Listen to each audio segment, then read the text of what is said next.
Hi, everyone. Judge Andrew Napolitano here for Judging Freedom. Today is Tuesday, November 21st, 2023, Thanksgiving week here in the United States. Professor Jeffery Sachs joins us now. Professor Sachs, a pleasure as always. Great I want to to be talk with to you at some length about your compelling comments that you delivered to the United Nations the other day. But before we do, just a couple of other questions, one of which is in your other wheelhouse as an economist. How has the Israeli economy suffered from the sudden loss of 350,000 males of age 20 to 40 who are reservists and now in the military, as well as the loss of labor customarily performed by the Palestinians that were allowed to leave Gaza and come to Israel and work? Is any of that measurable? Well, it's a huge jolt to the economy. We call it a supply side shock and a demand side shock. The supply side is, as you say, a massive diversion of resources from the civilian economy, from day-to-day life and day-to-day work to the military. That's a big deal. And at the same time, this war is very expensive. All wars are very expensive. And I heard a number which I can't verify of $100 million a day. I don't know whether that's right, but it's a lot. And it's a big burden from the budgetary point of view. And Israel will pay a heavy price for that. And of course, the U.S. Is proposing, or the Biden administration is proposing, to pick up a lot of that tab as well. And we're not exactly in a healthy fiscal situation. We have an enormous deficit, which reflects in no small part the extraordinary military spending of our country. So all in all, wars are bad for the economy, bad for the budget. If people think war is good because it boosts the spending and so forth, yeah, maybe if you are Northrop Grumman or Boeing or General Dynamics, okay, I can imagine it's not bad for you. But if you're the rest of us, this is no help at all. We have other things to do with our time, our money, our resources, our budget revenues, and we should be doing other things with them. Now, the U.S. has not started to send, because I don't think the Congress authorized it yet, any funds or equipment to Israel from and after October 7th, other than the aid that had been pre-authorized, which was before the attack on October 7th. But whatever we send now, we'll have to borrow, probably from the Chinese. It's almost absurd. We're going to borrow from the Chinese and give to the Israelis, and then we're going to print cash to pay the interest on the borrowed money. I think everybody understands that our public debt has soared to more than 100% of our national income.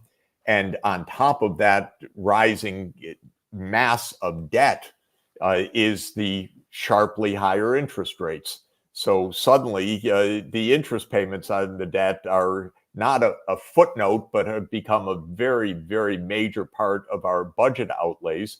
And when the Congressional Budget Office projects forward based on our current policies and extends them out in future years, the debt to GDP, that is the share of the ratio of our public debt to our national income, continues to rise sharply in the decades ahead to reach 180 or 190% of our national income by the middle of the century. So, we don't pay our bills, but we say, don't worry, we'll pay other people's bills too. Not a good idea. I don't want to dwell on this too much, but I got to ask you another question. How long could the United States survive with a debt to GDP ratio like that? Well, we can survive, but it is very unhealthy because the interest payments will start swamping other things that we absolutely need to do in our society to have a decent society. It squeezes out everything else. And so I'm sorry to break some heavy news to people, but even though no political party will touch this, and I don't know for how many years to come, we're going to actually need higher taxes in this country. And that's not my speaking as a lefty or liberal. It's looking at the budget. And so this is real. For a long time, both parties completely pretended that it's not real. Both parties. The Republicans pretended you make a tax cut and we gain more in output so we don't even lose revenues. Okay, wonderful story. And for the next fairy tale, we'll go someplace else. The Democrats basically took a different line. The debt doesn't really matter. We owe it to ourselves. Interest rates are low as far as the eye can see. Another fairy tale. And so both parties have done this. But from 2000 till today, the debt in 2000 was about 35% of our national income. Now it's around 100% of our national income. You could debate a little higher, a little lower, depending on what's covered. That's striking. That's startling. That's the responsibility, or better said, the irresponsibility of both parties. That is war after war that has been funded out of borrowing. And now we want to fund other people's wars too. It's extraordinary. Correct.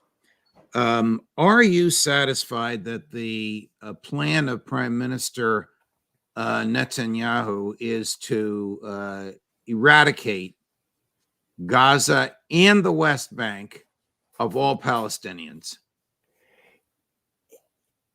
We don't know about the West Bank yet, but the result of the policies right now is absolutely ethnic cleansing in Gaza. They say, no, don't. Even, longtime colleagues and friends of mine in Israel, how dare you use that expression? Well, if you destroy half the housing in northern Ghana, you've cleansed the region. If you have pushed hundreds of thousands of people south and then announce, as they're doing right now, we're moving into South Gaza, what else can you call it? This is not a hunt for Hamas. This is destroying Gaza. And we know that there are people in the Netanyahu cabinet who are vulgar and explicit on these points. And it's unbelievable incitement. It is war crimes as far as I'm concerned. And I think legal specialists are going to be finding that. It's horrific, and it's ongoing.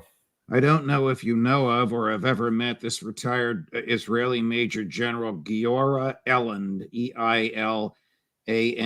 Major General Eland is the former head of the National Security Council and current advisor to the defense minister and to the prime minister, who sees no difference between the Hamas fighters and the civilian population. And that's the advice that he's giving on a daily basis to the defense minister. He's come just one word short of the phrase ethnic cleansing or the word genocide. Quite frankly, I'd never heard of him until one of our colleagues sent me a piece which quotes a speech that he gave just the other day. And the finance guy, Smotrich, I think I have his name right. That's right. Tweeted out the speech and put it out on all of his social media. He liked it so much.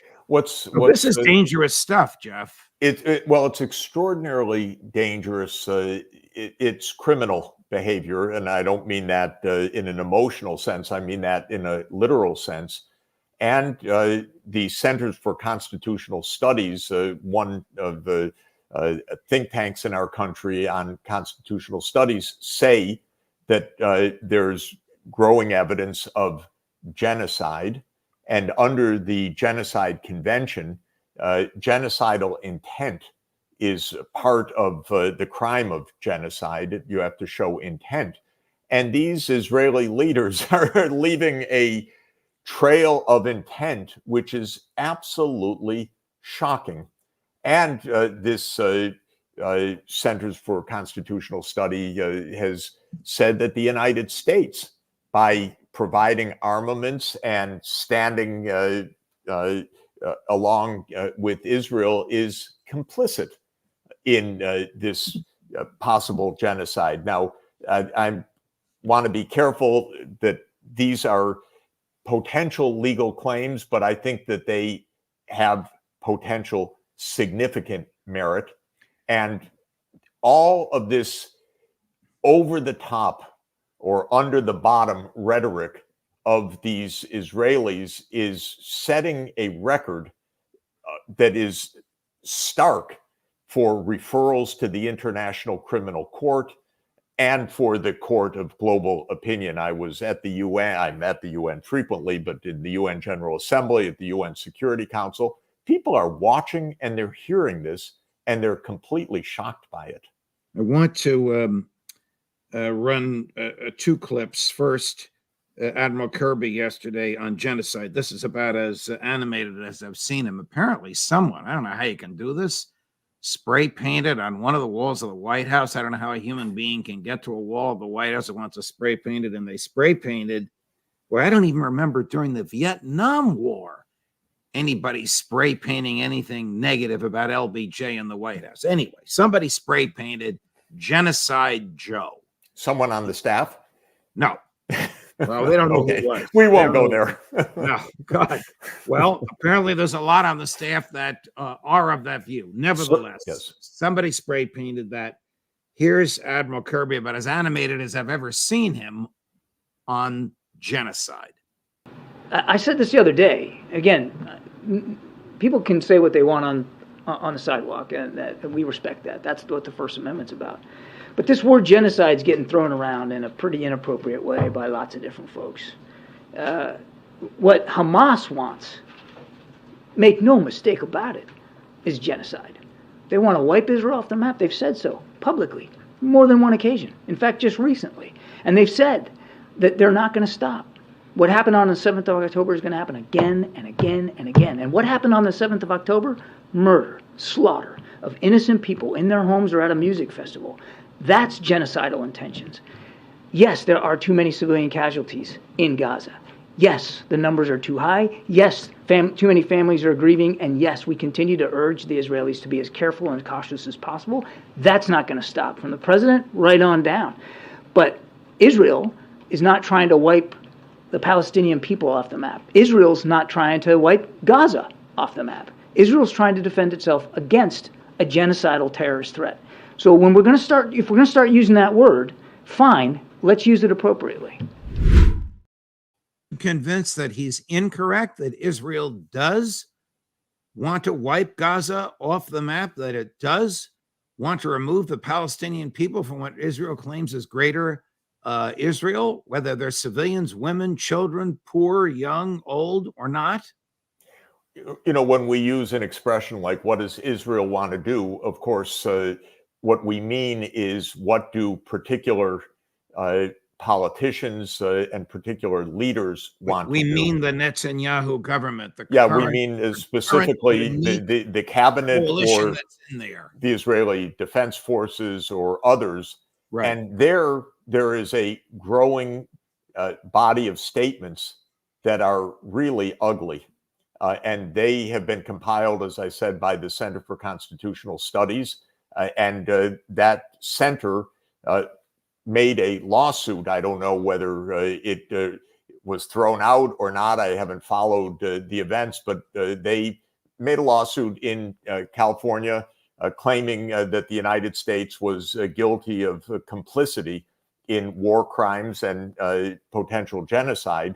And in providing, making that lawsuit, they provided dozens of pages of evidence that people should look at, including Mr. Kirby, to start with, because Mr. Kirby's throwing around slogans and narrative, but he should look at what's actually being said by people that he's defending. And what is being said is absolutely ugly and disgusting, and not just words. The fact of the matter is, Israel is, and when I say Israel, okay, I mean the government. Israeli army and government is in the process of killing thousands and thousands of people and thousands of children.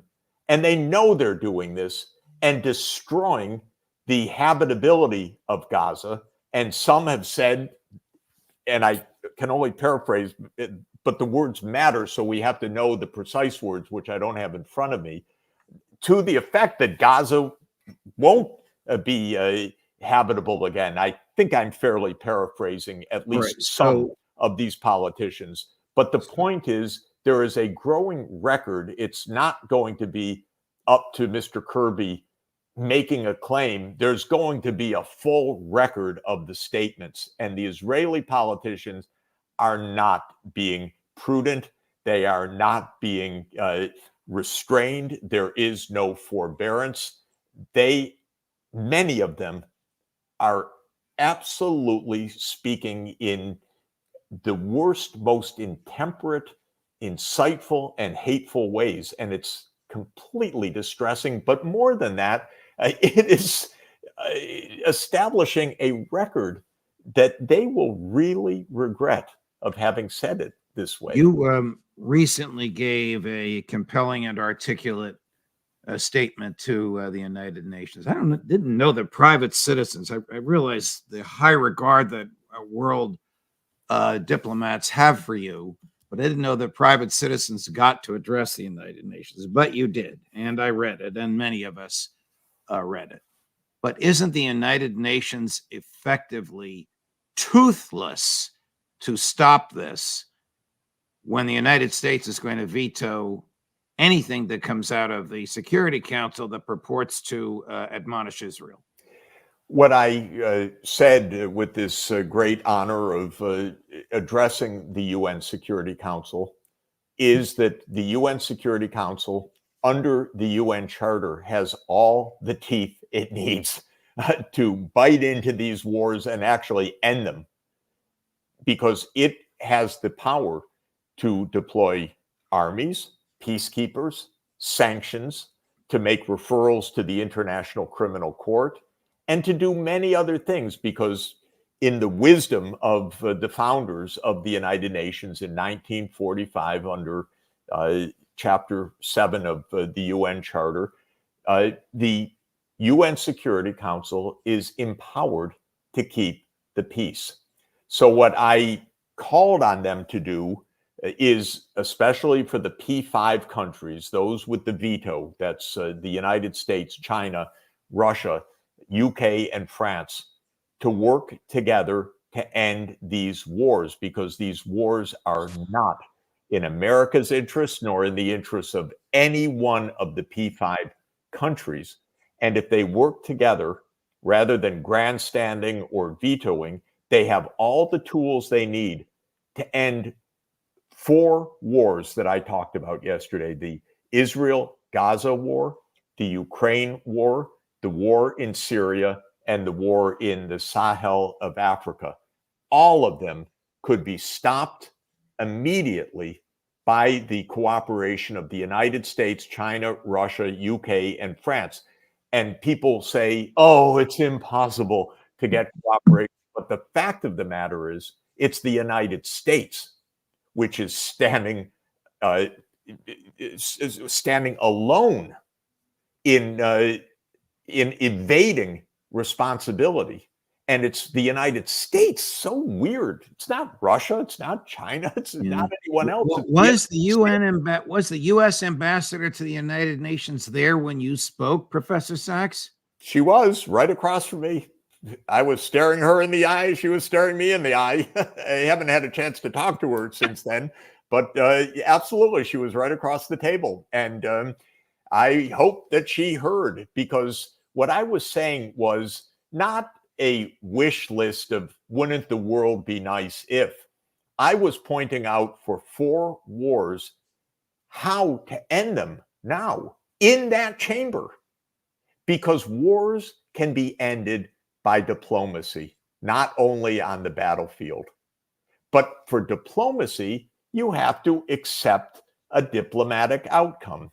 And that's, for example, Israel doesn't want to accept a diplomatic outcome of what every UN Security Council resolution has called for, which is political rights for the Palestinian people. So it bombs, levels Gaza, kills thousands or possibly tens of thousands of people before this is over because it doesn't want a diplomatic outcome. But what about the United States? The U.S. professes to want a diplomatic outcome. Right. President Biden said at the end of this is a two-state solution. So I said very practically, and it is practical, it's not some kind of dream, declare a state of Palestine now. The UN Security Council has the tools to do this, but the United States blocks the use of those tools. So instead of President Biden saying, oh, it's at the end of this, after how many thousands of children are killed, he could say it today and stop the killing. So get on with it already. Let's just talk big picture for a minute, because your life's work has been in this. What is the value of international law if there is no mechanism for enforcement of it? Again, international law is our saving grace. And we have the mechanisms to use it. We can deploy sanctions, we can deploy peacekeepers, we can do many powerful things. But if the United States blocks it, then it doesn't work. So this is up to us to use international law effectively. The laws on the books right now, those are UN Security Council resolutions, have everything in them to make peace. It's all a matter of enforcement. And the point I was making yesterday is the United States is blocking enforcement. Now, why do we do that? We do that because we think we're so powerful, we're so mighty, that we don't have to use international law. We just get our way. What way exactly are we getting right now? Trillions of dollars of wasted money on wars, hundreds of thousands or millions of people dying if you add across these wars uselessly, endangering United States security around the world. What exactly are we getting by not sitting down with China, Russia, UK, and France to settle these wars? We're not getting anything out of this. That's the plain fact. And that's, I think the American people are understanding this more and more. They're, interestingly, in the opinion polling, President Biden shows up at the bottom on foreign policy. People don't believe that there's any coherent foreign policy. What does it mean at the end of this is a two-state solution when the two-state solution has been on the table for 56 years? What does it mean at the end of this? Make it tomorrow, make it today, make it this afternoon. You have the instruments to do that now. Professor Sachs, we could talk about this all afternoon, but we're trying to get as many of our regular and highly sought after guests, of course, you are foremost, crammed into yesterday, today, and tomorrow, and so we have to run. But thank you very much for your time. Happy Thanksgiving. Happy Thanksgiving. Thank you so much. You and Mrs. Sachs and your family. I know you're traveling soon, but we'll catch up with you. Thank you so much. We'll do that. Bye-bye. All the best. Colonel Lawrence Wilkerson at noon, just a couple of minutes from now. Judge Napolitano for Judging Freedom.